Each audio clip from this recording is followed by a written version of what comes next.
to have it settled, and the boy said, "I know what I should do if I were the judge. I should settle it very quickly." They all laughed at the little boy, and they went on their journey, leaving him in the garden eating his ensuju. When they arrived at the king's council and all the chiefs were assembled, they told the story again, but no one could decide who was to blame. First, they said, Lunzi is to blame. But he said, "My lords, if no one had touched the log, it would not have killed the child." So they said, "The sheep is to blame." But the owner of the sheep said, "My lords, if the dogs had not frightened the sheep, it would not have butted the log, which fell on the child and killed it." So they said, "The dogs are to blame." But the hunter said, "My lords, if the log had not been there, the sheep would not have butted it, and the child would not have been killed." So they were back at the beginning again. Then Lunzi said, "On our way here we rested in a garden, and there we found a little boy eating ensuju, and he said he knew how to decide this case. So the king sent messengers, and they brought the little boy into the council hall. Then the katikiro asked him who he was, and where he came from,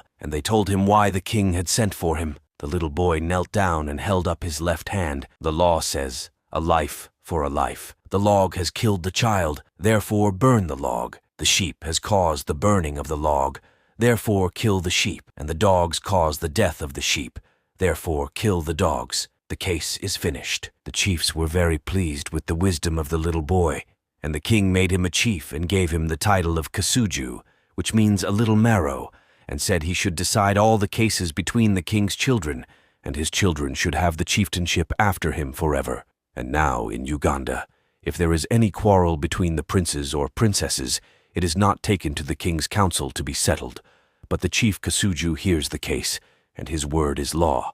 Comment and follow for more.